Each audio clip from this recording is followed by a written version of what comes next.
around and they said, oh, look, it's going to be a heap of work to go public. And I was like, look, there's one thing I'm not worried about, and that's plenty of hard work. I pride myself on it. Well, I tell you what, when we listed and that bell rung, I was about ready to sleep for 4 months.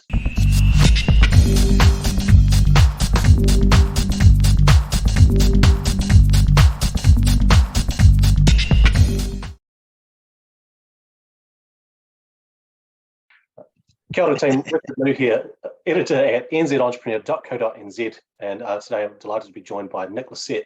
Nick is the founder and CEO at Blackpearl Mail Group. He's been working on this, I believe, for over a decade now. Another one of those 10 years to become an overnight success stories. But I'm particularly keen to talk to Nick today because he's got a lot of experience raising capital. So joining us from Cuba Street, Wellington. Thanks, Nick, for being here. Awesome. Thank you for having me, Richard. Awesome. Now, for those who don't know about Blackpearl or your backstory, can you just give us a quick sort of overview? What is it you do? Who do you do it for? And how did you get started? Well, we're a public company now. As of I think it was December last year. We're a data technology company, and what we do is we build and occasionally buy data-centric SaaS technology products which are marketed to small to medium-sized businesses. So they're our tribe. And the reason why we focus on them is, one, because it's an area that I think we have a lot of empathy and experience in. And secondly, because I feel like small to medium-sized businesses, they're really, it's a hard path getting into the data world for them, and data is absolutely, it's the fuel of commerce in modern society. And so if you don't get great access to that, you get left behind. So I feel like it's an exciting area to be in, and one that we really serve our customers well in. All right. And what are some of your core sort of products, and how do they, what are some of those gaps that they are filling for your customers? Yeah, well, interesting you mentioned that. I should take one step back and say, when we talk about a data technology company, everyone thinks, well, it sounds very complicated, and it can be, but it's also very simple. I think of data as information, and technology as the vehicle that's served up in. So, data is the fuel, technology is the vehicle. Put that together and you can go places fast. So when I think about the products that we develop or we've acquired, they're always things that uncover either a rare or hard to find useful bit of information that, when served up correctly to a small to medium-sized business or even large company, it helps them with either raising revenue or cutting costs. And at the end of the day, business, especially if you're driving for profitability, that's what it's about. So a good example, our latest product is Pearl Diver. I love this product because it solves such a huge issue, and it basically lets companies see who's turning up to their website.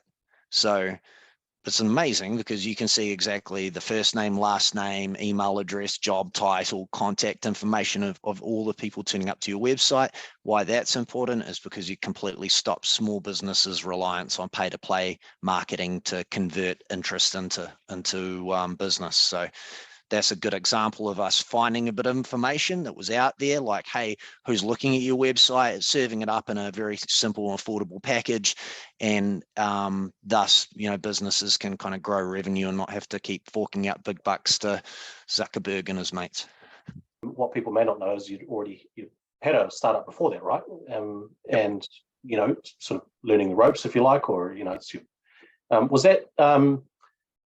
How would you contrast the experience, and how has been building Blackpearl if you were to compare it to that first time when you started your own thing from scratch and sort of built it up?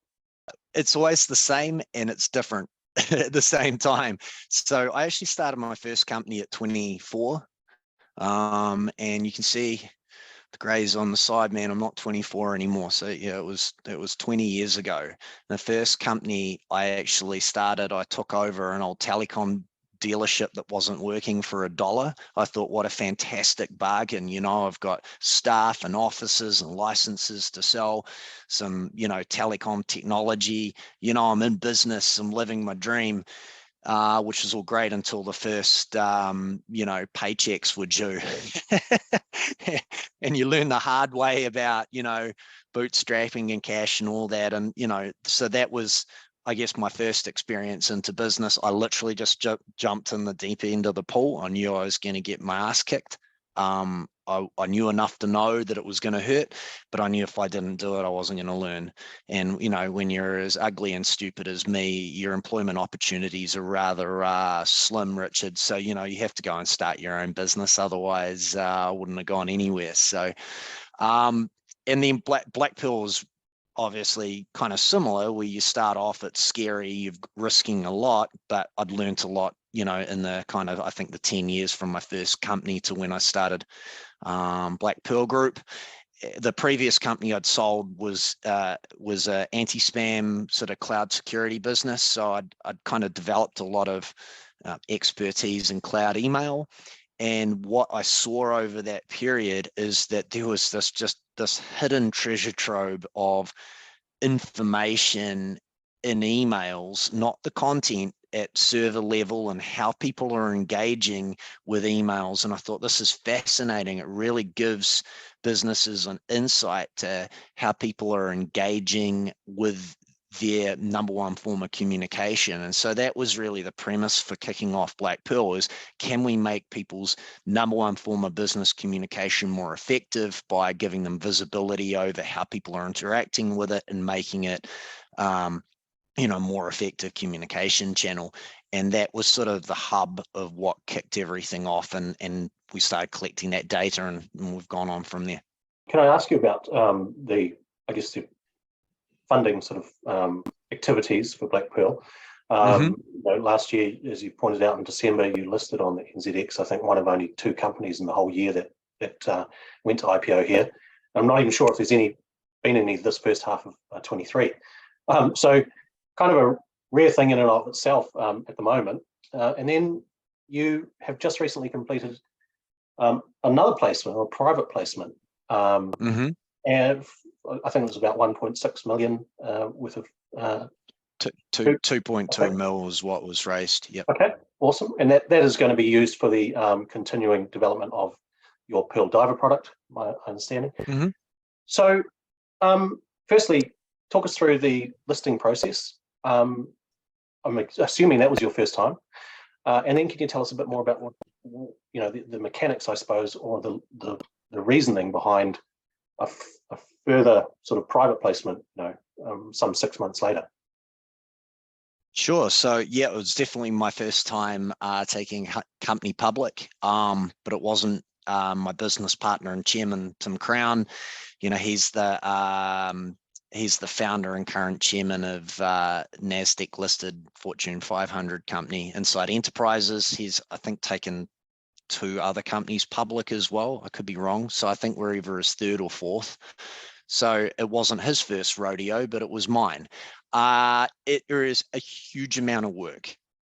I couldn't begin to tell you, and I was warned, and we were warned, and they said, oh, look, it's going to be a heap of work to go public. And I was like, look, there's one thing I'm not worried about, and that's plenty of hard work. I pride myself on it.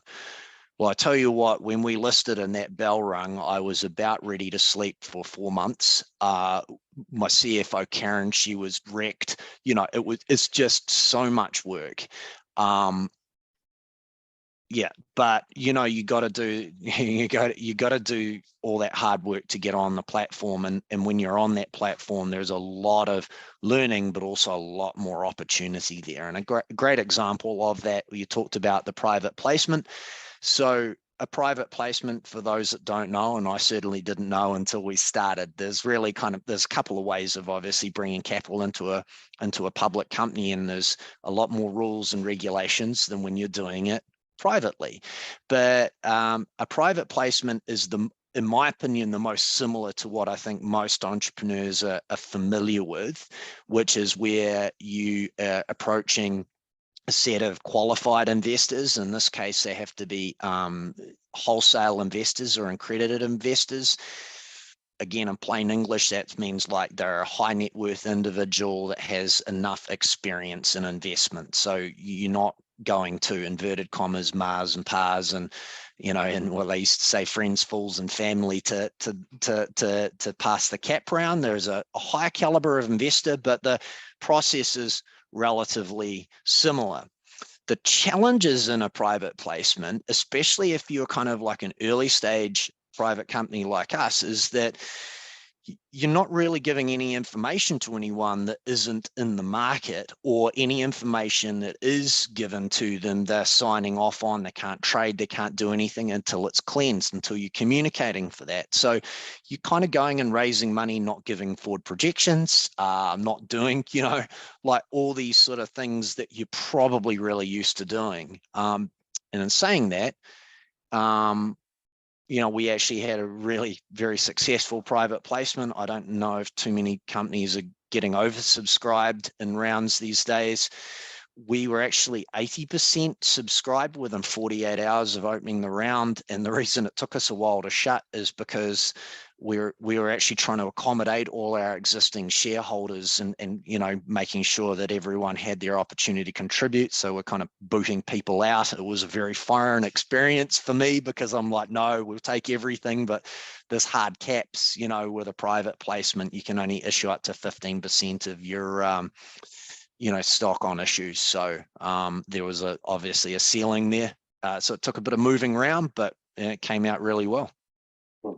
I think a lot of people would suggest that that's a pretty epic achievement in the current climate. I was speaking to one investor yesterday who said it's a very weird time to be raising money. What are your thoughts on that? It's hard. Yeah, it's a super hard time to raise money at the moment. I mean, obviously valuations are still down, meaning the dilution that you're going to take is you're going to have to take that on the chin, right? I mean, we had to take it on the chin. Everyone does. I think one of the things I was really proud about in our round is that we raised the money at 42 cents. Now, when we opened the round, I think our stock price was 39 cents.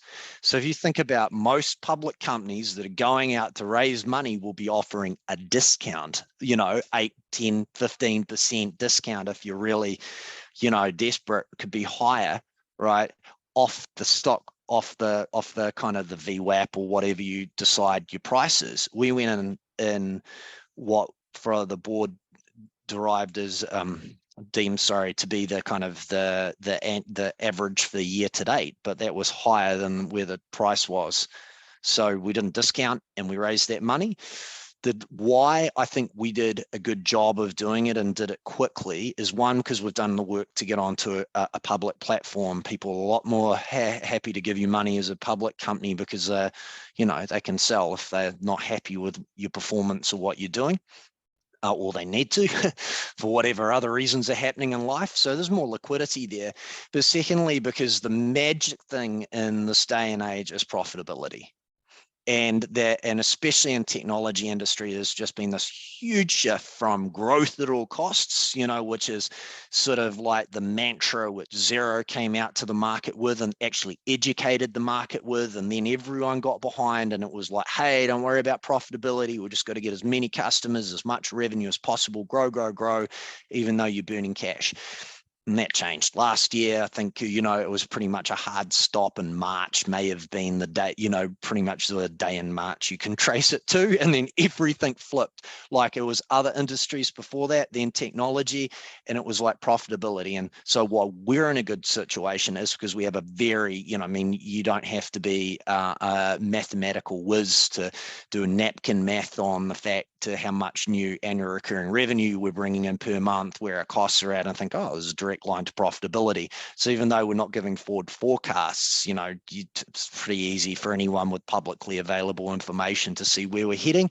That gives heaps of people comfort. Relatively, we're not needing a lot of money to get to where we're going. So I think that was the secret to our success in this round.